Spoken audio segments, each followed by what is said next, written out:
Hi guys, अस्सलाम वालेकुम वरहमतुल्लाहि वबरकातुहू। गाइस आज हम ये बीएसए का सॉफ्टवेयर है बी स्वीट।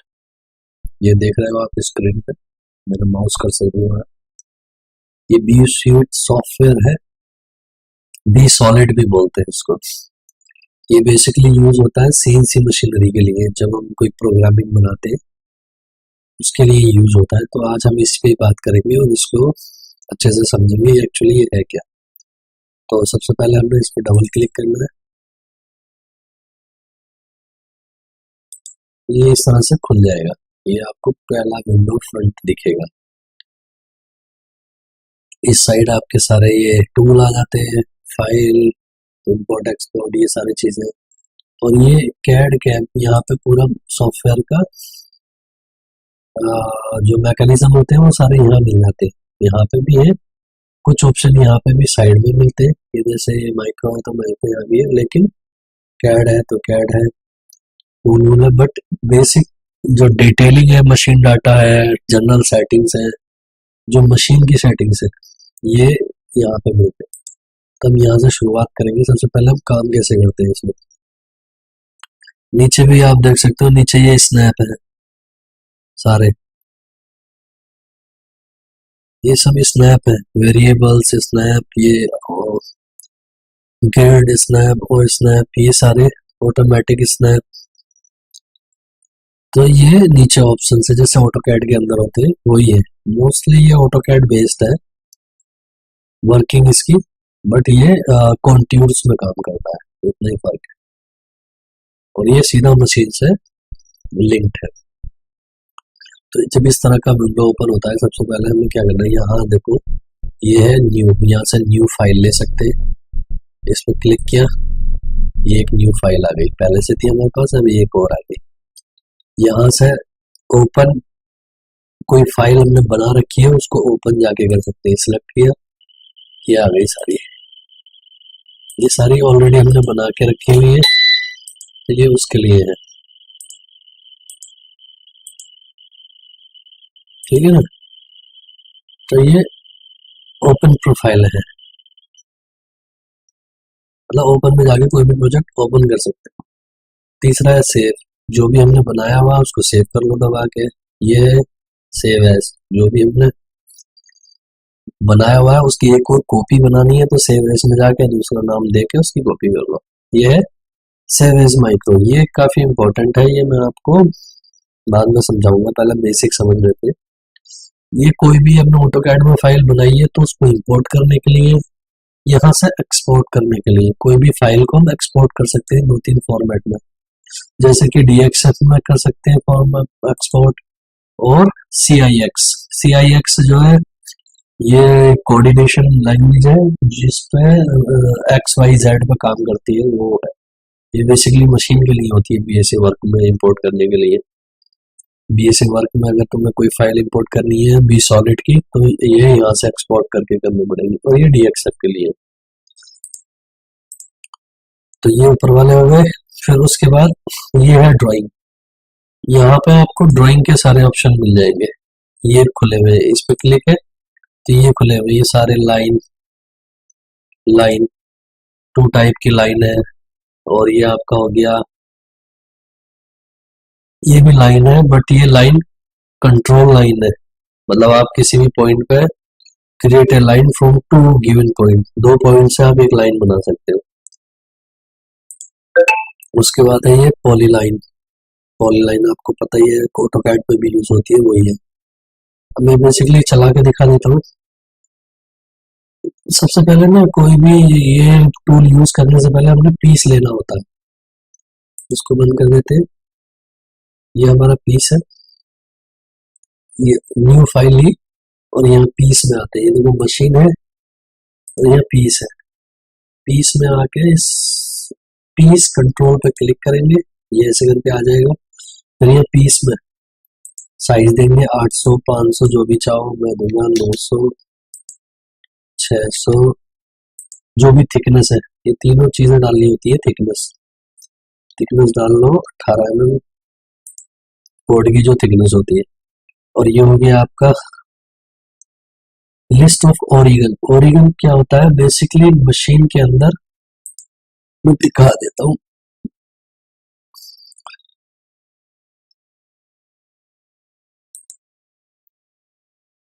ये है मशीन, ठीक है, इस तरह से मशीन होगी। ओरिगन जो होते हैं ना, एक ओरिगन, ये देख रहे हो यहाँ पे 0 पॉइंट है, 2 3 4, तो इनके नाम होते हैं। इसका नाम 1 है, ये 4 नंबर ओरिगन है, ये 5 नंबर है और ये 8 नंबर है। ये मशीन का टेबल होता है, इसमें ये ओरिगन शो होते हैं, ठीक है। तो अभी हम वापस कैड में चलते हैं। 18 हम डालेंगे ओरिगन में 5 और ओके कर देंगे। कोई से भी सिलेक्ट कर सकते हो। बेसिकली ये अगर 5 पे सिलेक्ट किया तो आपको मशीन में पीस पास में ही लगाना पड़ेगा। एक हमने पीस ले लिया। अब इसके अंदर आपको हम पहले ये कैड वाला ऑप्शन समझाएंगे, ड्राइंग। ड्राइंग कैसे बनाते हैं? देखो पहला पॉइंट है इसमें पॉइंट का, पॉइंट कंट्रोल शिफ्ट सिलेक्ट किया और आप इधर देखो साइड में आपको एक्स में, वाई में, जेड में 3 कंट्रोल कोऑर्डिनेट मिल रहे हैं कि आपको ये पॉइंट किस जगह रखना है। यहाँ से भी रख सकते हैं।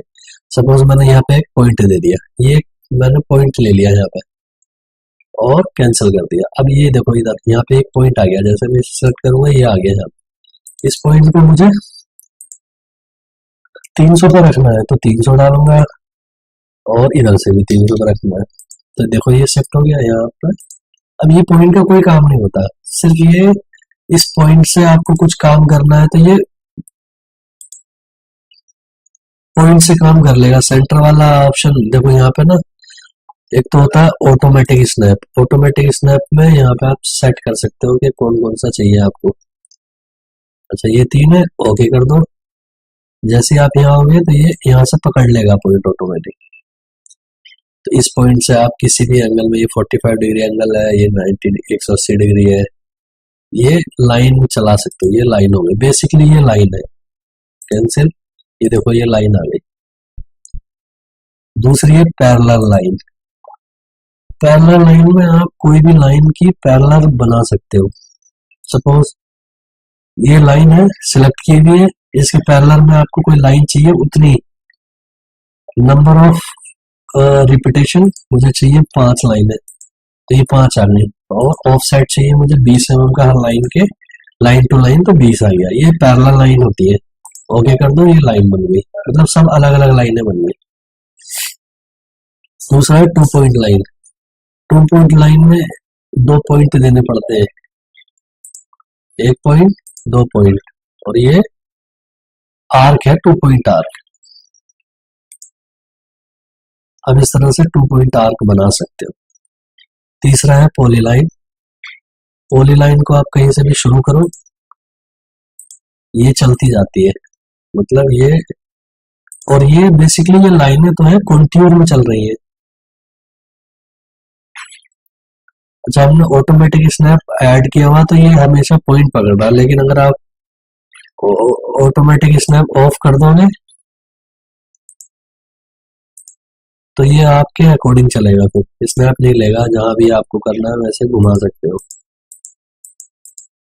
और इसको पॉली लाइन को लेने के लिए आपने चलते जाना, चलते जाना, चलते जाना, चलते जाना है। फिर अगर आपने एंड करना तो एंटर दबाना है।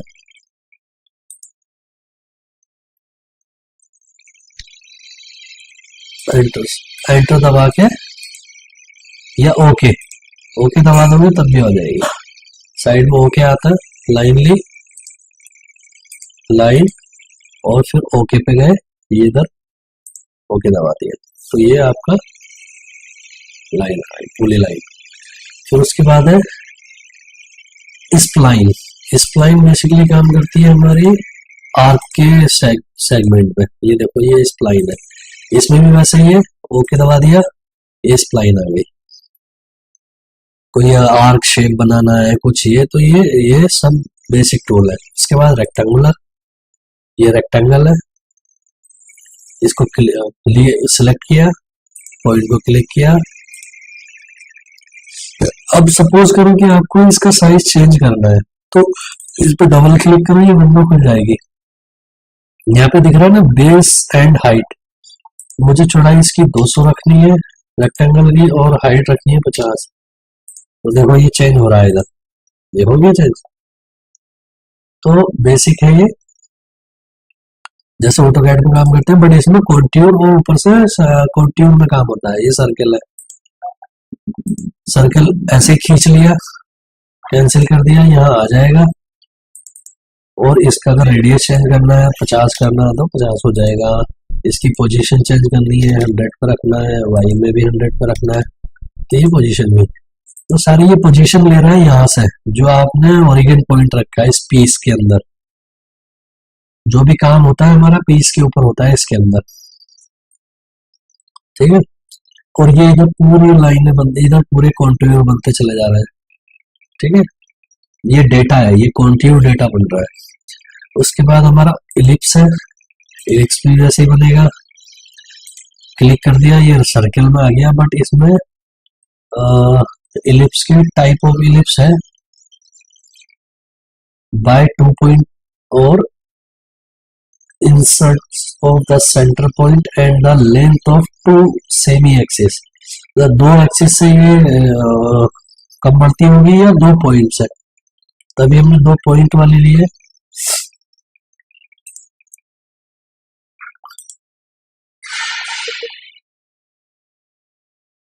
इसके 2 पॉइंट में हम कर सकते हैं, जैसे कि इलिप्स पे क्लिक किया, ये दोनों सेम है। अभी मुझे रखना है एक तरफ 500, सॉरी एक तरफ 200 और एक तरफ 50, एक तरफ 100 कर दो। तो ये इस तरह से इलिप्स बना सकते हैं। ओके कर दो। अच्छा, ये जो सारे वर्किंग है ना, हम सेंटर पॉइंट से करते हैं, सर्कल, इलिप्स। सपोज मैं यहाँ 10 रखता हूँ तो ये 10 छोड़ के आएगा इधर से, और इधर से 50 रखता हूँ तो 50 छोड़ के आएगा यहाँ से, क्योंकि इसका पॉइंट, सेंटर पॉइंट ये है। सर्कल का सेंटर पॉइंट हमेशा सेंटर में होता है, ठीक है। क्योंकि हमने ये एंड पॉइंट से बाय 2 पॉइंट लिया, बाय हम सेंटर पॉइंट लेंगे तो ये सेंटर से काम करेगा। मैं एक लेके दिखा देता हूँ। देखो ये सेंटर पॉइंट आ गया। अब इसको मैं ओके कर दूं, दोबारा से खोल के मैं इसको एक सेंटर पॉइंट पे अगर मैं इसको 0 करूंगा तो ये सेंटर में चला जाएगा। देखो ये देखो, ये सेंटर में आ गया। फिर इसको 0 कर दूं तो ये 2 तरह से काम करता है, एंड पॉइंट से भी और सेंटर पॉइंट से, ठीक है। उसके बाद है हमारा हेक्सागन, पॉलीगन। ये पॉलीगन है, क्लिक किया, ये तीन फेस में आ रहा है, इसको ऐसे सेट कर दिया। अब एक बार में भी डाल सकते हो, मैं ये अलग अलग करके डाल लूँ दोबारा खोल के। नंबर ऑफ साइड, तो नंबर ऑफ, देखो ये भी 2 पॉइंट में है, विद एक्सटर्नल रेडियस, और ये है विद इंटरनल रेडियस। तो एक्सटर्नल रेडियस में 3 है, मैं 5 नंबर ऑफ 5 डालता हूँ तो ये 5 हो जाएंगे।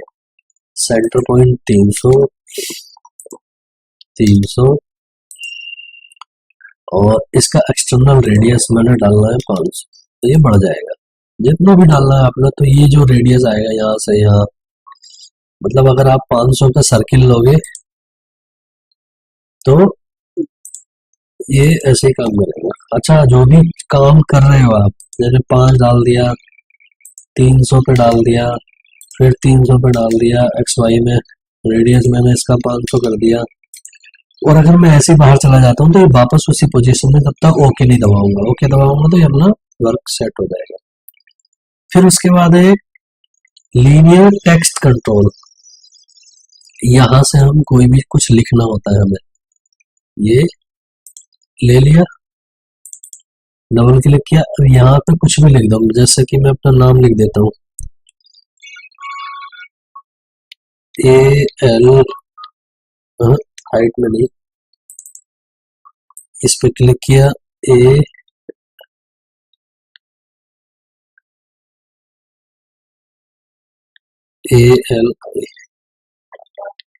यहाँ से टेक्स्ट की हाइट भी चेंज हो जाती है, देखो ये अली आ गया। फॉन्ट कोई सा भी ले लो आप, ये लिखने के लिए है। अभी ये मशीन इसी पे चलेगी इस तरह से। बोल्ड करना है, इटैलिक करना है, सेंटर में लेना है। ये पॉइंट है ना, इस पॉइंट के सेंटर में चलना है, लेफ्ट में चलना है या राइट में चलना है, ये उसके लिए अलाइनमेंट है। और ये एडवांस पैरामीटर है, डायरेक्शन, किस डायरेक्शन में आपने लिखना है।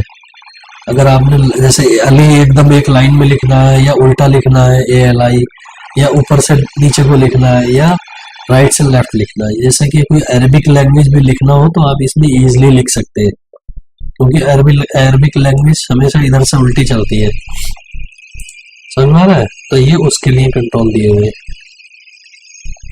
स्पेस, स्पेस रखना है या नहीं रखना है उसके लिए है। अगर स्पेस नहीं रखना है तो टैप कर दो, रखना है। और अगर इसके अकॉर्डिंग चलना है, ऑटोमेटिक स्पेस है या अपने खुद से डालना है तो यहाँ पे डाल सकते हो 5, तो वो उतना ही स्पेस लेगा एक लेटर के बीच में। इंटरलाइन, इंटरलाइन 50 कर दो तो ये इंटरलाइन चलेगा। एक्यूरेसी कितना चाहिए, स्ट्रेच कितना चाहिए, ये स्केल है इसका। तो ये सारी चीजें हैं टेक्स्ट में। उसके बाद आ जाता है हमारा text control, text on the path. अब सपोज करो कि मैंने किसी पाथ पे लिखना है, ये पाथ पे है, जैसे ये पाथ है मेरे, या मैं सिंपल सा एक इस पे लिख के दिखाता हूँ साथ में। ये टेक्स्ट लिया और पाथ क्लिक करना है। पहले मैं ये पाथ लिया, देखो इसके ऊपर आ जाएगा, कोई भी नाम डालता हूँ मैं, तो ये देखो इस पाथ के अकॉर्डिंग चलना शुरू हो जाएगा। या कोई लाइन लोगे, लाइन पे चलेगा, तो ये बेसिकली पाथ पे है। बाकी सारे फीचर वही है, सेंटर में लेना है, बराबर रखना है, ये एकदम इक्वल करना है, मतलब सबको इक्वल रखना है, या एक साइड से चलना है, लेफ्ट साइड से, सेंटर से चलना है, जोन सी भी साइड से चलना है। ये तीनों वर्ड, जो जितने भी वर्ड है उन सबको इक्वली इस पाथ पे डिवाइड करना है, तो वो भी है ऑप्शन। ठीक है, ओके कर दो। फिर लास्ट में सबसे पार्टियल सिलेक्शन। पार्टियल सिलेक्शन में आपको पार्ट सिलेक्ट करने होते हैं और इसमें इसको एलिमेंट बनाना होता है। अब ये पार्टियल हो गया, ये एलिमेंट है,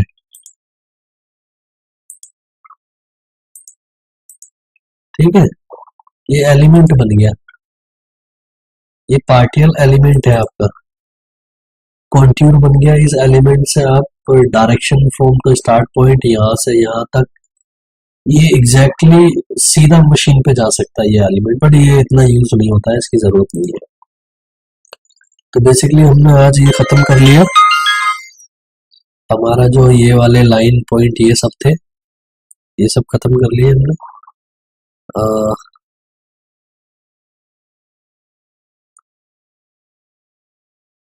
तो आई होप आपको ये समझ में आया होगा, बेहतरीन है। अगर कुछ और पूछना है आपको तो आप मुझे कमेंट कर सकते हैं, और चैनल को सब्सक्राइब करें, शेयर करें।